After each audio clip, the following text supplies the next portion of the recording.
안녕하십니까. 한림과학원입니다. 한림과학원에서는 2024년도 2학기를 맞이하여 제8차 디지털 인문학 특강을 진행하고 있습니다.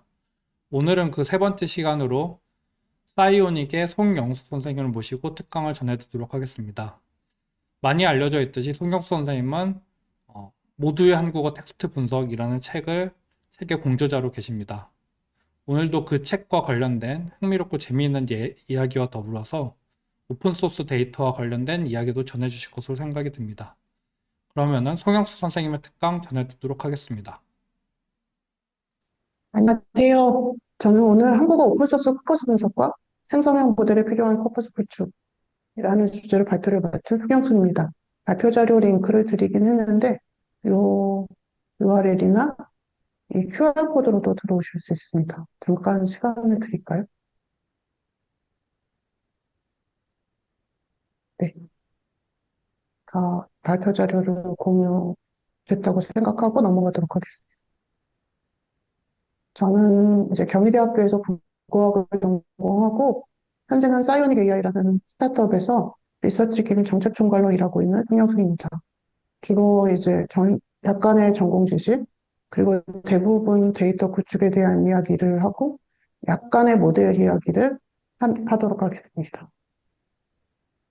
먼저 이제 오늘의 목표를 얘기하고 언어 모델이란 무엇인지 설명한 후에 초거대 모델 발전 트렌드, 그 모델의 변화에 따른 데이터의 흐름, 그리고 데이터에서 가장 중요하게 여겨지는 벡터 임베딩이란 무엇인가를 얘기한 후에 마지막으로 추론을 이야기하는 것으로 끝내도록 하겠습니다.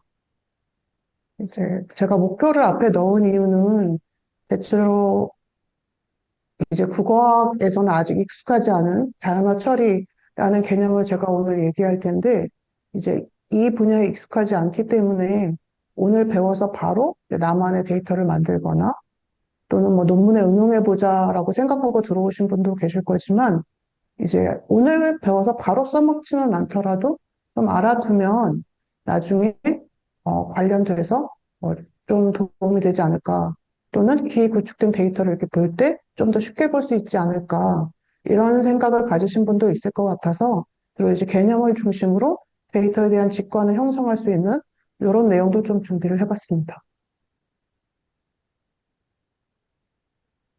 네. 언어 모델이란 부터 시작하는데요. 보통 초거대 언어 모델 또는 라지 랭귀지 모델 또는 LLM으로 약칭하는 그 언어 모델이라는 것은 기계가 이해할 수 있는 방법으로 일정 크기 이상의 현실 데이터를 입력해서 자연어 처리 세부 작업을 수행할 수 있는 모델을 얘기하는 것입니다. 현재는 이제 지금 많이들 하고 계신 과정은 주로 예측이나 생성 능력을 파악하는 것들을 많이 하고 계신데요.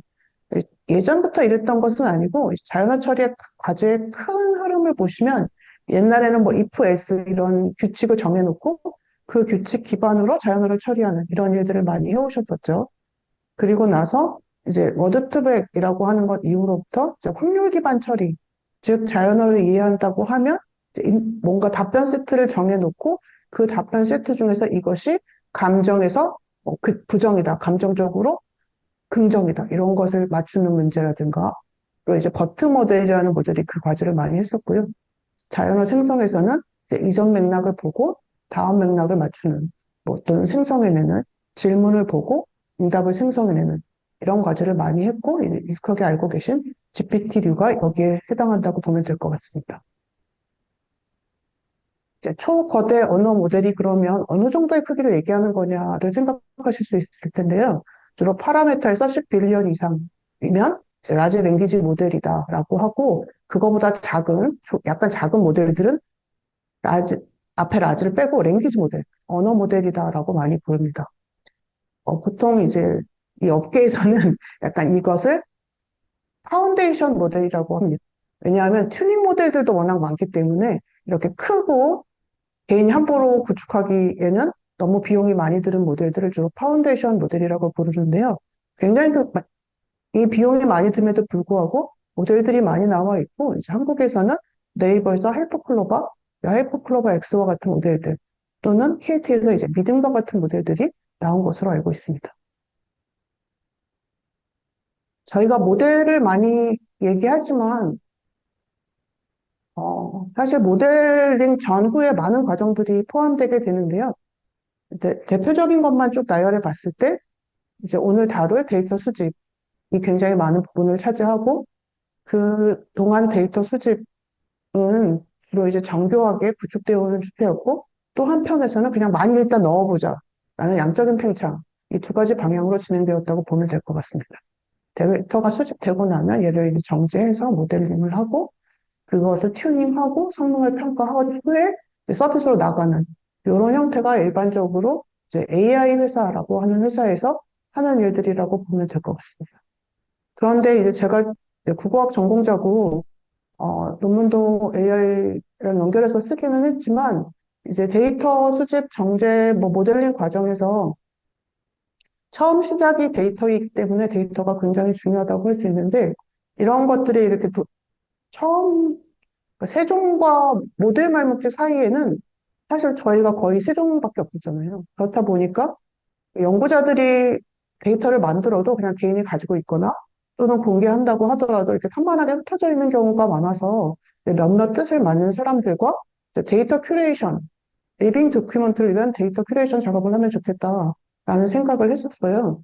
그래서 여기서 데이터 큐레이션이라는 것은 무엇이냐 하면 데이터 구축, 생성뿐만 아니라 데이터 활용 가치를 높이는 것을 좀 더 활성화하는 방향으로 뭔가를 해보면 좋겠다라는 생각을 했고, 이제 한국어 데이터가 많이 구축되어 있지만 알려져 있지 않은 문제를 공감하고, 조원익님이랑 문장환님과 함께 이제 데이터 세트의 목록을 일단 만들고, 그것을 업데이트하고, 여기저기 발표도 하면서 조금 더 이제 아까 얘기한 그 리빙 도큐먼트라고 얘기한 살아있는 데이터가 되도록 하는 작업을 진행했고요.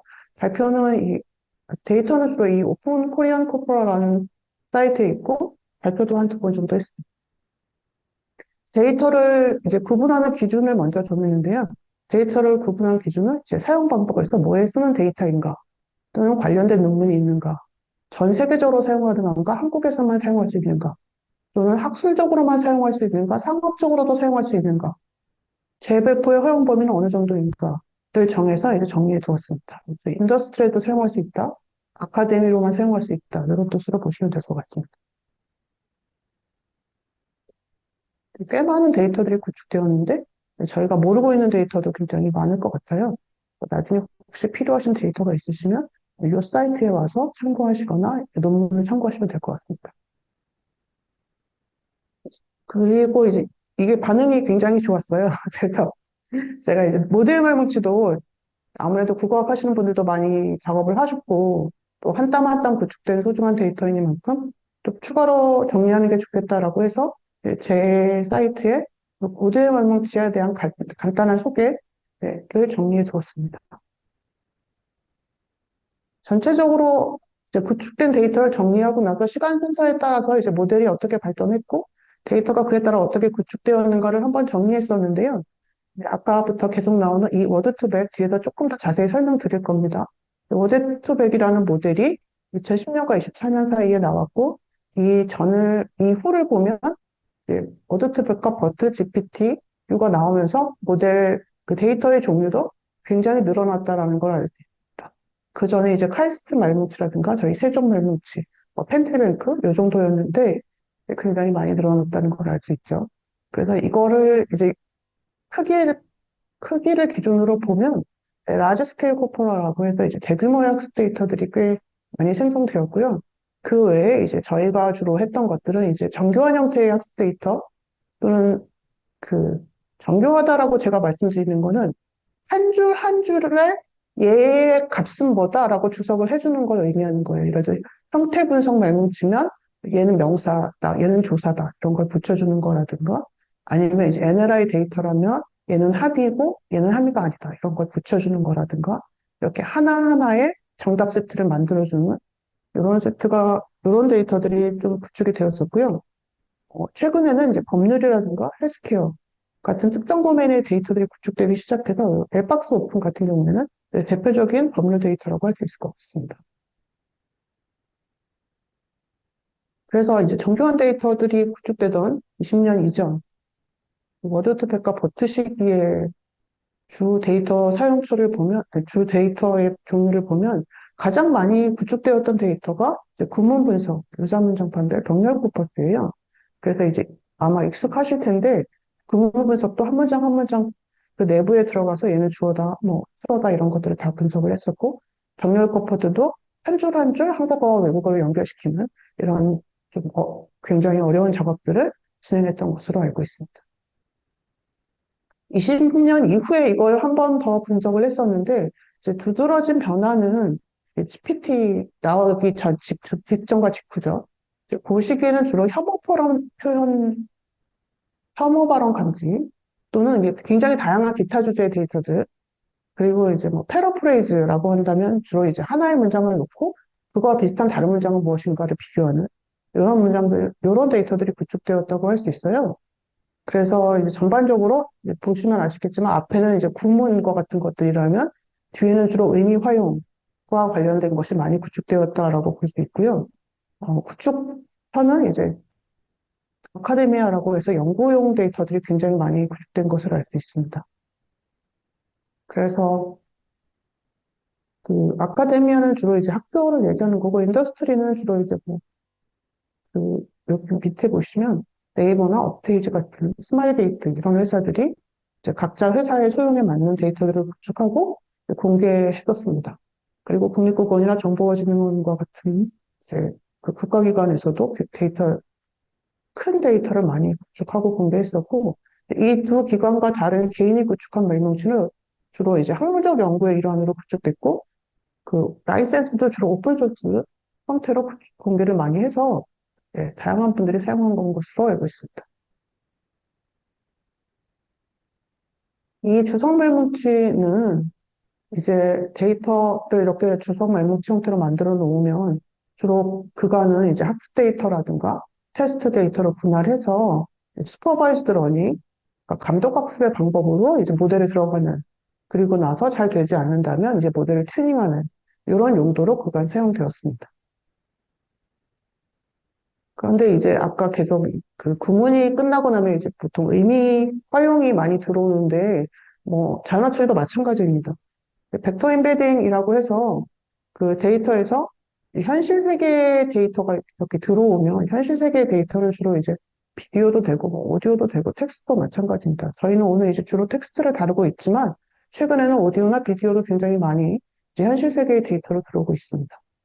이 현실 세계에서는 비디오라고 하기도 하고 오디오라고 하기도 하고 텍스트라고 하기도 하는 등으로 좀 분류하지만 이것이 막상 이제 이 뭔가 기계가 다룰 수 있는 형태로 들어오기 위해서는 얘가 이제 현실 세계의 데이터를 컴퓨터 하나에 모두 쏟아놓을 수는 없잖아요. 개인 퍼스널 컴퓨터의 용량을 생각해 보시면 이제 불가능하고 그렇다 보니까 이것을 어떻게 기계가 알아듣게 할 것인가 라는 것이 자연의 처리의 주 업무였고 보통은 시작할 때 이제 단어, 형태소, 어절 등으로 이제 분절해서 모델에 입력하게 됩니다.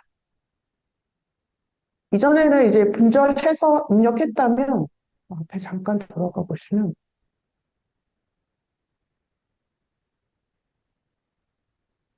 분절해서 입력한 게 막 예를 들어서 구문 분석 데이터다 그러면 구문에서 어떤 게 주어인가를 잘 저희가 이제 도메인 지식을 가진 분들이 정리를 해놓으면, 아, 이럴 때는 주어로 해라. else, 그렇지 않으면 다른 걸로 해라. 이런 규칙을 되게 많이 정해놓은 그런 어떤 코드의 덩어리가 있고, 그것을 통해서 이제 어떤 서비스가 나갔을 텐데, 지금과 같은 경우에 이제 아까 말씀드린 워드2백 이후부터는 그렇게 하는 것이 아니라 확률 기반 처리를 하게 됩니다. 확률 기반 처리는 무엇인가를 뒤에서 말씀드릴게요. 이게 확률 기반 처리는 이제 그 전산 처리를 위한 벡터 형태를 일단 수치로 먼저 표현하고 그 수치로 된 것을 가지고 뭔가를 하는 약간 이런 형태가 될 텐데요. 이 현실 세계의 데이터부터 하나하나 조금씩 더 자세하게 말씀드리면서 이 부분도 설명드리겠습니다. 그 저희가 그 모델이 발화를 하기 위해서는 그 모든 것이 여러 번 강조했듯이 데이터에서 비롯되기 때문에 어떤 데이터든 간에 일단 데이터가 잘 정리되어 있어야 합니다. 그래서 저희 이제 자연어 처리하시는 분들은 대부분 많이 사용하는 것들이 이제 가비지 인, 가비지 아웃. 데이터에서 쓰레기가 있다면 모델도 쓰레기를 발화하게 된다. 라는 것이 폭넓게 받아들여지고 있는데요. 어제 이제 지인분 그 페이스북 보니까 이걸 올리셨더라고요. 여기 그르세라고 하고 이 일본어인지 중국어인지 알 수 없는 요거를 올리면 이렇게 많은 블로그에서 그 글자를 볼 수가 있어요. 그러니까 학습이 요즘 그 GPT한테 블로그 써달라고 한 다음에 그 블로그에 그대로 올리시는 분들이 있잖아요. 그렇다 보니까 대다수의 블로그에서 이 글자가 검색되는 것입니다. 실제로 사용되지는 않는 글자임에도 불구하고 이렇게 검색이 되는 거죠. 그래서 이렇게 국적불명의 글자가 네이버 블로그에 다수 보이고 있는데, 이제 이것이 문제가 되는 것은 뭐냐 하면, 다시 이것을 긁어서 모델의 입력으로 들어갈 수 있다는 거죠. 그럴 때는 이게 약간 되돌이킬 수 없는 오류가 전파되게 됩니다. 그래서 현실 세계의 데이터가 모델에 들어가고, 모델이 그것을 반영하고, 이런 것이 반복된다면, 데이터의 오염현상, 쓰레기 데이터가 되는 이런 현상을 막을 수가 없고, 그래서 데이터 오염 문제가 자연어촌에서 요즘 굉장히 큰 하바드가 되고 있습니다. 결국 좋은 벡터 표현을 얻기 위해서는 데이터를 잘 수집하고 정제하는 것이 그건 무엇보다 중요한 시기라고 하겠습니다.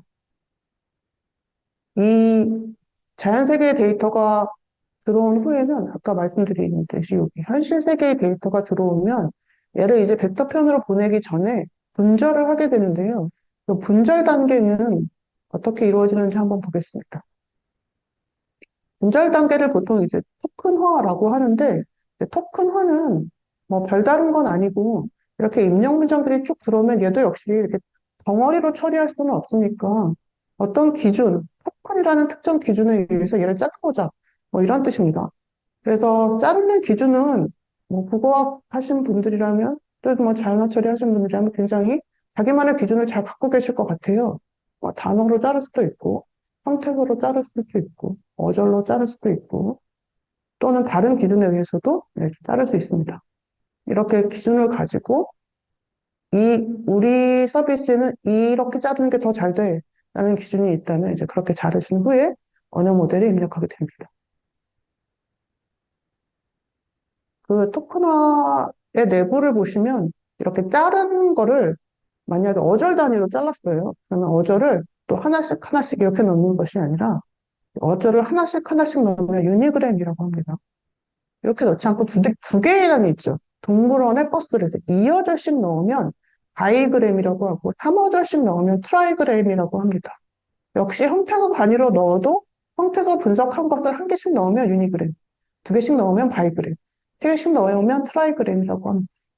이게 어렵지 않은 용어인데도 불구하고 예를 들어서 2어절씩 넣어주세요라고 하면 되게 쉽게 그렇게 하실 텐데 바이그램이라고 하면 좀 당황하게 될 수 있을 것 같아서 이 그림을 하나 넣었습니다. 그래서 이렇게 어절별로 들어간 단어가 이제 벡터로 넘어가게 될 텐데요. 벡터로 넘어가게 될 때는 보통 이런 방식을 사용하게 됩니다. 제가 이 사이키런에 있는 카운터 벡터라이즈를 사용해서 이렇게 구현한 걸 하나 가지고 왔는데요. 제가 책을 하나 썼거든요. 이거 책 쓰느라고 그때 작업한 거를 일단 하나 가져와 봤습니다. 여기서 보시면 단어를 이제 1에서 3개까지 묶은 다음에 자주 등장하는 단어 20%를 사용해서 이렇게 사전을 구축하고 이것을 이제 벡터로 보내라 라는 걸로 되어 있는데 한 두세 줄의 코딩이면 충분히 가능합니다. 지금 보면 이제 이렇게 거리두기와 코로나 앞에 거와 뒤에 거가 이제 만나는 형태를 보실 수 있죠. 거리두기와 코로나 상승지원금 이렇게 만나서 요구문의입니다로 이제 끝나게 되는 이렇게 하나의 센텐스가 이와 같은 형태로 이제 입력되는 거죠. 를 볼 수 있습니다. 이렇게 벡터 표현은 옆에 있는 비슷한 애들, 자주 쓰이는 애들, 즉 이제 요요상종이라고 같이 자주 몰려다니는 애들이 있을 거예요. 단어가 이제 다른 단어와 자주 만나기도 하고 전혀 만나지 않는 경우도 있잖아요. 학교에 있는 학생들이 주로 사용하는 용어가 있을 거고, 이제 뭐 농부가 주로 사용하는 용어도 있을 거고, 저희가 IT인들이 주로 사용하는 용어도 있을 거고, 이제 그것뿐만 아니라 특정 주어와 자주 만나는 명사가 있을 거고, 특정 주어래. 특정 조사와 자주 만나는 명사가 있을 거고, 네, 그럴 수 있죠. 네, 이런 것들처럼 같은 무리들끼리 몰려다니는 확률, 네, 이런 것들이 벡터 표현에서는 중요하고요. 그래서 제일 중요한 건 얼마나 자주 등장하는가. 한 번이라도 등장한 적이 있는가, 이 문서에서. 또는 얼마나 자주 등장하는가. 또는 어떤 단어들과 동시에 등장하는가. 코어커런스라고 하죠. 얼마나 자주 등장하는가가 가장 중요하다고 할 수 있겠습니다. 이렇게 벡터 표현이 되고 나면 뭐가 가능해지냐 하면 이렇게 벡터가 좌표안으로 들어가게 돼요. 특징 좌표안으로 들어가게 됐다는 건 무슨 얘기냐면 이제 수학식으로 의미 분석을 할 수 있게 되었다는 뜻이 되는 거죠. 한국이라는 좀 제 아는 분이 벡터 표현한 그래프를 갖고 계셔서 제가 이제 이 그림이 좀 마음에 들어서 가져왔는데요. 여기 보시면 이제 의미상 가까운 것들, 즉 한국인은 이 정도 거리에 있다면 만약에 일본을 검색했다면 일본과 일본인도 이제 이 정도 거리에 있게 된다는 거죠. 그래서 이렇게 멀고 가까움에 따라서 그 단어의 의미를 분석할 수 있게 되는 것입니다. 요것을 확장하면 이제 단어뿐만 아니라 문장도 이런 방식으로 비슷한 문장이다, 그렇지 않다를 분석할 수 있게 되는 거예요. 이렇게 분석하는 대표적인 방법이 이제 아까부터 여러 번 나온 워드투백입니다. 주의해야 할 것은 워드투백이 최고의 방법은 아닙니다. 옛날 방법이지만 자연어 처리가 아까 말씀드린 확률 기반으로 들어오게 된 최초의 사건이 이제 워드투백이었기 때문에 이제 워드투백을 기점으로 전과 후를 나누어서 특정 모델이라고 생각하기보다는 여기서부터 저는 좀 벡터 표현이 활성화됐다 이렇게 생각해서 얘를 계속 가지고 와서 강조하고 있습니다. 워드투백은 주로 이것도 이제 익숙하실 텐데 주변 단어로 핵심 단어를 인식하는가, 핵심 단어로 주변 단어를 볼 것인가에 따라서 뭐 시고라고 하기도 하고 스킷그램이라고 하기도 하는데 여기까지는 기억하지 못하더라도 이런 것들을 워드에서 벡터 표현으로 가는 방법론이다라고 생각하시면 될 것 같습니다. 그래서 이제 그 중에서 뭐 워드 투백의 방법 중에 하나인 15 방법으로 이제 주변 단어를 통해 중심 단어를 예측하는 걸 조금만 더 자세히 보면 그런 예제가 있을 때 사람은 이제 뭔가가 맛있다라든가 뭐를 타는 것이 재밌었다. 평소보다 먹어서 뭐가 아프다라고 하면 모두 다 이제 배인가 보다 이렇게 생각을 하잖아요. 스키그램도 이날 15도 그런 방식으로 뭔가 이렇게 이 안에 뭐가 들어갈지를 안다는 거예요. 여러 번 같이 공유한 단어들을 보면 여기에 뭐가 나올지 알아서 배라고 맞춘다는 겁니다.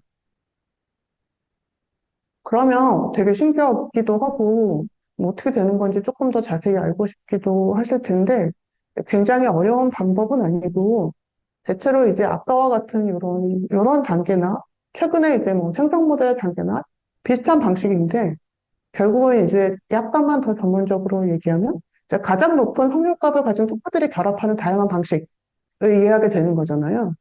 그래서 이제 특정 입력에 의해서 제가 이제 뭔가를 입력했다면 뭐 배가 아프다 이런 문장을 입력했다면 그 초기 입력한 배라는 단어로부터 그 다음 단어가 나올 확률을 결합하는 거죠.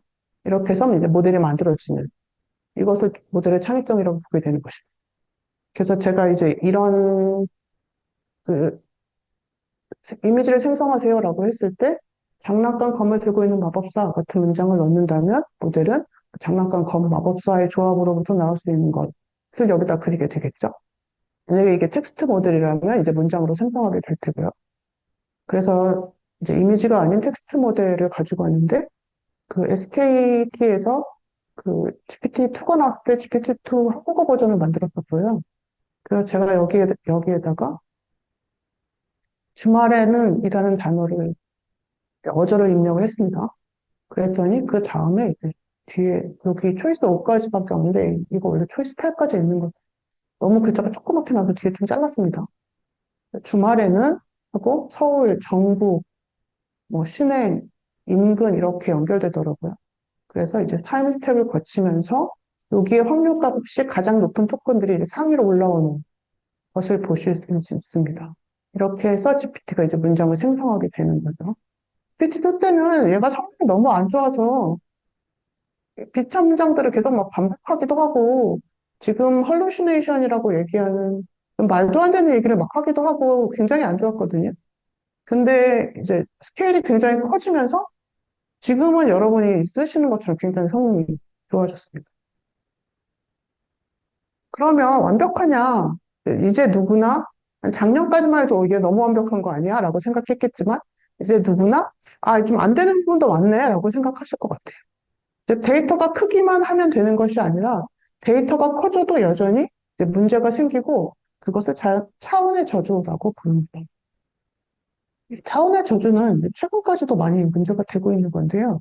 예를 들어 입력 데이터가 굉장히 많아졌고 이것을 정교하게 아무리 계산하는 방법들이 생겨났다고 하더라도 여전히 이렇게 꽉 차 보이는 애를 잘 열어보면 그 안에는 밀집화되어 있는 것도 있고 이제 어느 곳에는 약간 빈 공간도 발생하고 이런 부분이 있다 보니까 거리 계산이 정확하게 이루어지지 않는다는 뜻입니다. 그 언어 전공자라면 모두 알겠지만 여전히 많이 등장하는 애는 많이 등장하고 거의 등장하지 않는 애는 등장하지 않을 거잖아요. 근데 사람은 직관적으로 많이 등장하지 않아도 이제 반대말 이러면 조금 등장하는 단어도 이제 반대말로 만들 텐데 베타 모델을 그렇게 못한다는 거예요. 얘가 많이 나오고 얘도 많이 나오면 그 옆에 있는 애를 살짝 반대말로 만들어 버릴 수 있다는 거. 그래서 이거 그냥 좀 유명하고 중간에 좀 지루하실 것 같아서 가져왔는데 어, 이 워드투백으로 이제 뭐 이런 애들이 옆에 이렇게 붙어 있을 거잖아요. 카푸치노, 이스프레소 뭐 이런 것들이 붙어 있을 텐데 이분이 카푸치노 달라고 한 거예요. 그랬더니 에스프레소 먹어. 걔 벡터 유사도에서 되게 가까워. 라고 이제 얘가 대답한다는 거죠, 결국은. 그래서 이제 아이고 인베딩 능력의 고도화가 결국 이렇게 서비스에 나갔을 때는 얘 능력치로 작동하게 되고 이럴 때 가장 중요한 것은 유사한 단어를 옆으로 붙이는 능력. 그리고 문장이라면 이제 유사한 문장을 옆으로 붙이고 유사하지 않은 문장을 멀리 떨어뜨리는 능력. 이것이 이러한 모델의 이 해야 할 최우선 과제라는 것을 알 수가 있고, 이런 것들은 그동안 NLI라는 추론 과제, STS라는 유사 문장 과제, QA라는 질의응답 데이터 과제 등을 통해서 이루어졌습니다. 이렇게 이제 단어의 빈도수가 같지만, 그리고 두 번째 문제인데요. 이제 빈도수가 같은데 순서가 중요한 정보일 때도 있고, 부정 표현이 있으면 또 더 큰 문제가 돼요. 예를 들어서, 뭐 쉽게 성공했다고 생각하지 않는다. 성공하지 않았다고 생각하기 쉽다. 쉽게 생각해도 성공한 것은 아니다. 와 같은 비슷비슷한 문장이 있으면 이제 사람도 좀 헷갈리실 것 같긴 한데 뭐 어쨌든 이 두 개는 성공했다는 얘기고 하나는 실패했다는 얘기인데 쉽게 생각해도 성공한 것은 아니라고 했으니까 저희는 이제 실패했다 이렇게 알잖아요. 잘 읽어보면. 그런데 아직도 모델은 이런 부분은 좀 어려워한다는 거죠. 물론 뭐 GPT-4 정도 되면 어떨지 모르겠습니다만 그래도 여전히 이런 과제들이 문장 안으로 들어오면 분류하기가 쉽지 않다.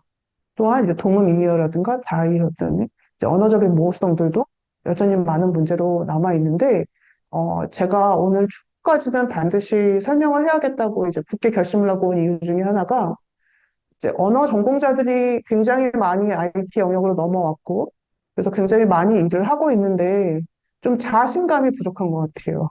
그래서 저희가 쓰는 용어하고 IT에서 쓰는 용어가 다르다 보니까 뭐 다른 거 하시나? 이렇게 생각할 수 있는데 사실은 그냥 용어 차이인 것 같습니다.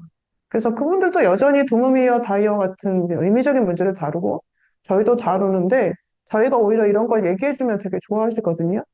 근데 이제 저희가 좀 자신감이 없다 보니까 얘기를 안 하게 되고 그러면서 점점 더 이제 간극이 벌어지는 것 같아서 실제로는 그렇게 다른 세계에 있지 않고 알고 보면 이제 벡터 유사도에서 자연어랑은 큰 주제 안에 저희가 이제 이웃하는 관계에 있고 그 이웃하는 관계에서 이런 부분들은 아직 굉장히 숙제로 남아있다는 것을 말씀드리고 싶습니다.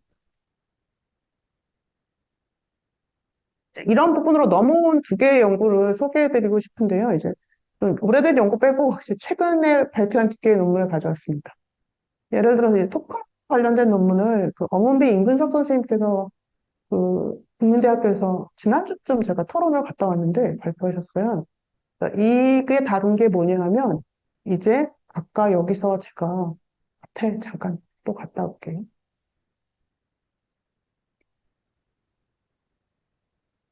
여기서 현실 세계의 데이터를 넣는데 형태로 넣어도 되고 어절로 넣어도 되고 여러 가지로 넣을 수 있어요라고 했잖아요. 그러면 이렇게 넣었을 때 뭐가 더 성능이 좋아져? 라고 생각할 수 있겠죠. 근데 이런 건 보통 IT인들은 잘 생각 안 해요. 그냥 다 해봐요. 그래서 임근석 선생님 팀도 마찬가지로 여기 어절 넣고 형태도 넣고 이제 워드피스라는 단위가 있거든요. 이 워드피스 주로 이제 영어와 한국어를 함께 다뤄야 될 때 워드피스를 씁니다. 근데 한국어만 다룰 때는 이걸 쓰면 좀 애매해져요. 왜냐하면 한국어의 특성이 교착어로 하는 형태를 무시하고 그냥 많이 등장하는 애들 붙이고 아니면 떼거든요. 그래서 이 하나가 되기도 하고 기가 이제 분리되기도 하고 막 이러면 저희 집과는 좀 이상하잖아요. 먹과 엇과 기가 다 떨어지든가 다 붙든가 했으면 좋겠는데 좀 이상한 형태로 이렇게 붙었을 때 이렇게 되면 나중에 의미 표현할 때 어렵지 않을까? 이제 이런 문제의식이고, 실제로 결과에서도 형태소 단위가 가장 정확하고, 나머지 두 개가 성능이 약간 떨어지는, 네, 이런 결과를 보였습니다.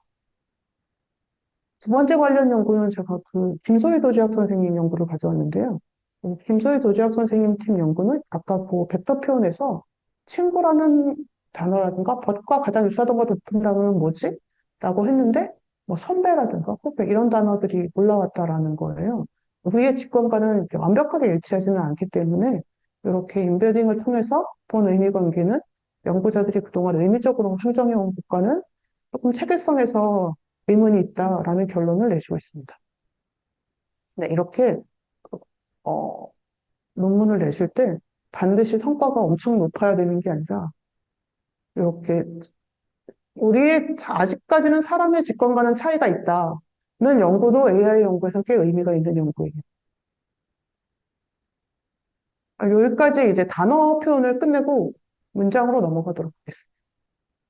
이제 문장으로 넘어가는 이유는 이제 문장 추론이 최근에 가장 각광받고 있는 과제이기 때문에 여기에 많은 연구자 역량이 집중되었으면 하는 바람이 있는데요.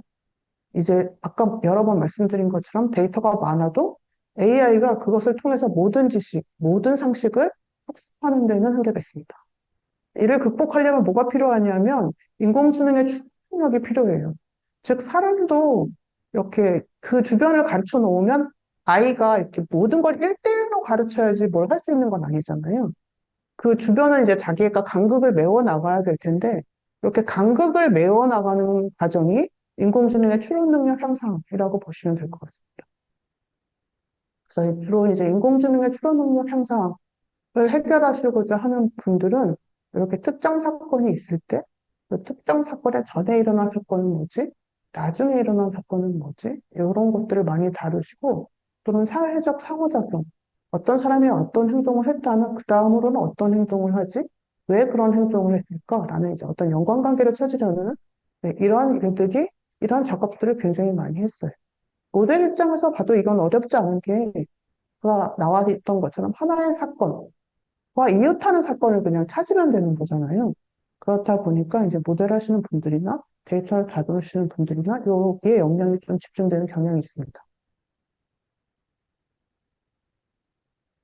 그래서 이제 저는 뭘 하는지를 말씀드리고 싶은데, 저는 이제 그 전에는 뭐 이것저것 했고, 뭐 지금도 이것저것 하고 있기는 하지만, 주로 이제 이런 과제들은 뭐 유사문장 파악이라든가 의도 파악, 화형 분석, 문장 요약, 또는 이제 뭐 주시어 접속어 대용어를 통한 문학 이해, 이런 거에서 이제 첫 논문을 대용어로 썼고, 그 이후에 여기를 좀 갔다가 지금은 이 빨간색으로 표시한 의도 파악이라든가 화형 분석, 즉, 보이는 이제 문장을 읽고 거기에서 이 화자의 보이지 않는 의도는 무엇인가를 이해하고 일상 대화에서 그것을 수행해내는 이런 인공지능을 만드는 일에 주력하고 있습니다. 국어학에서 본다면 이 부분은 주로 이제 의미 활용론 분야랑 연결된다고 생각하시면 될 것 같아요. 조금 더 이제 제 연구로 말씀드리면 예를 들어서 우리말쌤 들어가시면 우리말씀에서 이렇게 자세히 찾기라는 게 있거든요. 자세히 찾기를 누르시면 여기에 찾기에서 전체 단어를 쭉 찾을 수가 있어요. 그런 다음에 여기 내려받기를 누르시면 사전 전체를 그냥 뭐 엑셀이나 원하시는 형태로 내려받을 수가 있거든요. 그래서 이렇게 내려받은 데이터를 다 모으면 이 정도 크기가 되더라고요. 단어랑 단어 뜻, 예문이 전부 들어있습니다. 또는 뭐 전문가 감수 정보나 사투리인가 여부로 굉장히 많은 정보가 있는데 저는 그중에서 이 단어와 단어 뜻 정도를 사용했어요. 예문까지 해서 세 개를 사용했습니다. 이렇게 내려받은 이유는 이제 일상대화 이해 능력을 찾고 싶어서인데요. 일상대화 이해 능력 중에서도 아까 말씀드린 대로 감시적인 정보까지 잘 이해하는가를 파악하고 그것을 평가하는 데이터 세트를 만들기 위해 돼요. 그래서 뭘 이제 아이디어를 구상해서 어느 정도 구축하고 지금은 이제 뭐 데이터 바우처라는 지원을 받아서 뭘 진행하고 있는데요. 보시면 이제 특수방수라는 단어가 있습니다. 특수방수라는 단어는 야구에서 이제 구원투수를 말한다고 해요.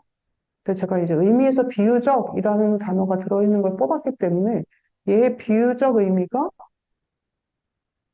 그 비유적 의미라는 걸 알 수 있고 얘가 원래 의미로 쓰인 것도 나와 있는데요. 특수방수니까 원래는 얘를 만약에 단어 뜻 그대로 본다면 불을 잘 끄는 사람으로 이해할 수 있잖아요.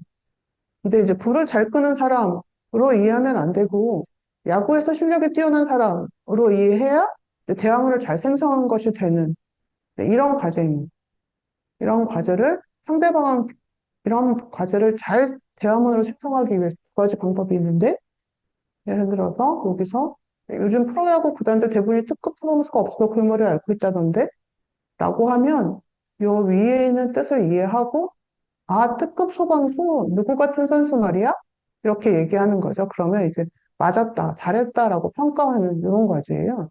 그런데 문장을 생성할 때도 이제 사람이나 기계가 마찬가지로 1대1로 이렇게 원래는 빈칸을 주거든요.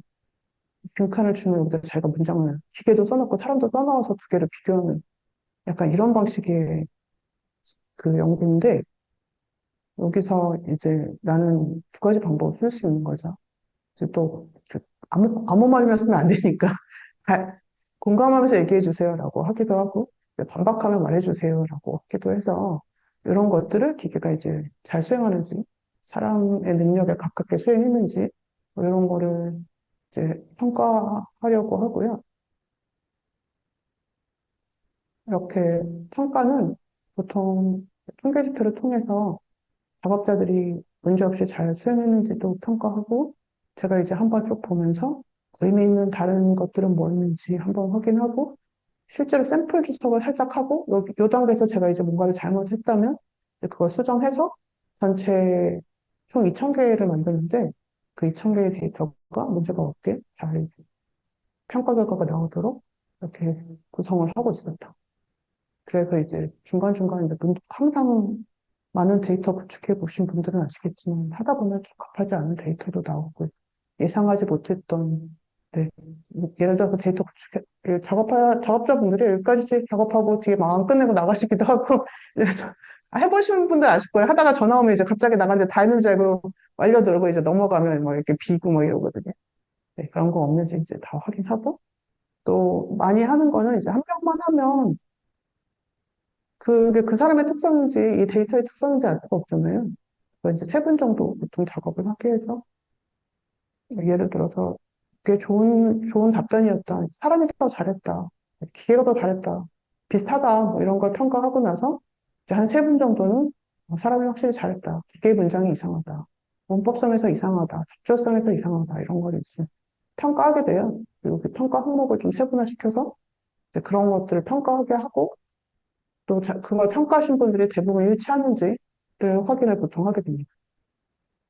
그 확인한 걸 통해서 정량적으로 분석하기도 하고 정성적으로 이런 문장에서는 좀 튀는 값들이 많이 있었다. 잘 일치하지 않더라. 이런 것들을 좀 보고하게 되고 특정 예를 들어서 여기서도 만약에 이렇게 나눴다면 공감하여 말하기는 사람이 잘 하는데 기계는 잘 못하더라. 이런 걸 분석할 수 있겠죠. 네. 그래서 이렇게 작업자가 잘 일치하고 기계까지 일치한 이런 것들을 아까 주석 말뭉치에서 골드레이브라고 분류하게 됩니다. 그래서 이렇게 나머지 셋 다 일치하지 않더라 이런 건 이제 제가 문장을 잘못 만들었거나 아니면 적절한 난이도가 아니었던 거라고 봐야겠죠. 이런 것들을 제외하거나 아니면 따로 리포팅하거나 뭐 이렇게 될 것 같아요. 그래서 주로 통계지표는 네, 그 외에 그런 통계지표를 이게 약간 제가 낼 때 그 사용했던 장표를 가져갔더니 되게 자세하게 돼 있는 네, 이런 과정을 거쳐서 지금 문장 추론 과제를 하고 있는데요. 저와 같이 이제 그 추론 과제에 관심이 많으신 분들은 이런 것들을 같이 한번 수행해 보셔도 좋을 것 같습니다. 네, 송영수 선생님의 특강 잘 들었습니다. 송영수 선생님은 오픈소스 데이터와 관련된 흥미로운 이야기를 전해주셨고, 이제 자연어 처리와 관련된 기술의 발전 동향에 대해서도 알려주셨습니다. 다음 디지털 인문학 특강은 제 네 번째 시간으로 한국교통대 권현 선생님을 모시고 특강을 진행하도록 하겠습니다. 권현 선생님은 한국문학의 디지털 인문학 연구 방법론을 도입하고 계신데 그와 관련된 성과를 전해주실 것으로 기대가 됩니다. 특히 개인용 데이터베이스와 관련된 이야기를 전해주실 것으로 생각이 되는데요. 많은 선생님들의 참여 부탁드립니다. 권현 선생님의 특강은 6월 14일 금요일 오후 3시에 진행이 됩니다. 그럼 다음 특강 때 다시 인사드리도록 하겠습니다. 감사합니다.